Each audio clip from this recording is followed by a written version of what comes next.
Alrighty, so I have a simple unit converter software that I'm using.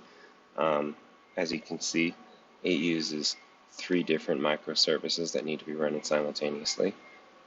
Number service, calculation service, and constant service. My three quality attributes are going to be modularity, simplicity, and predictability, and I'll explain those along the way. But what I'm going to do is I'm going to go through the CSH requirements one by one, and as the quality attributes are satisfied, I'll mention them. So again, I'm running these microservices, and then I have a UI which I run by here. The fact that they're broken up into microservices satisfies the modularity quality attribute. I'll run the UI. And so now I'll go through the CSH. Number one, explain the benefits of using new and existing features. So, for example, if I were to click on this is the swap units button. I'm prompted with a dialog box that says this button will swap units. Do you want to proceed? So that explains the benefits of using new features. Number two, explain costs of using new and existing features. Well, conversely, if I were to click on the clear button here, it would prompt me with a warning that says this will clear or erase all of your input. Do you want to proceed?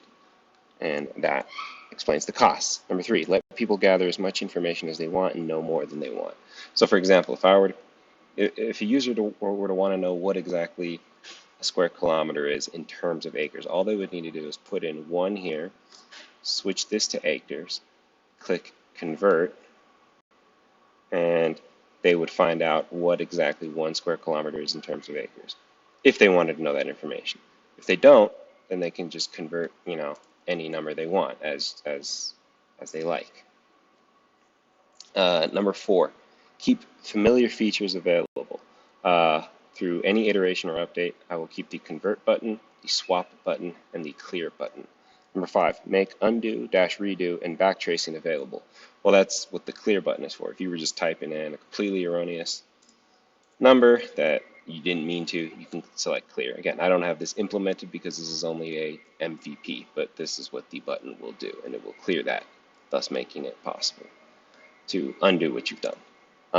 The same thing with the swap button. If you were accidentally putting in the unit that you want to convert to on this side, and you actually put the convert unit you were converting from on this side, and you realized you had it backwards, you could click the swap button, and that would help you backtrace.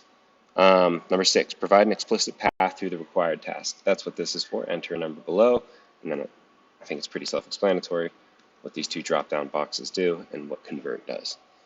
Number 7, provide ways to try out different approaches. Again, if a user wanted, instead of entering in the unit that they want to convert from on the left side and the unit they want to convert to on the right side, they wanted to do it the other way around and have the unit that they want to convert from to be on the right side and the unit that they want to convert to on the left side, they can do that.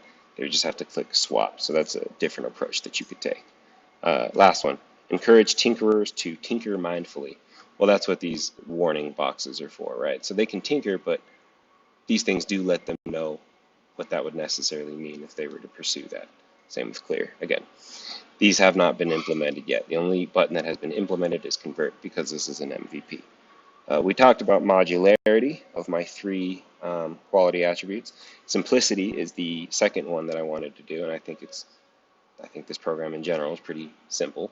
The buttons are raised, so people can tell that they're buttons and they have functions, which clear, swap, and convert.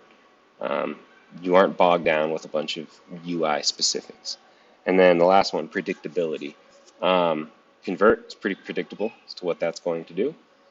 Clear even tells you what it's going to do, so they can say that the program is pretty predictable.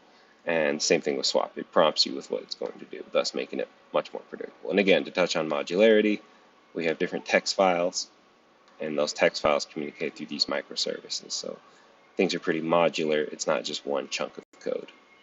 See this service right here reads pipe 1. Pipe 1 is right here, and it writes to Piper right there. Yeah, thank you.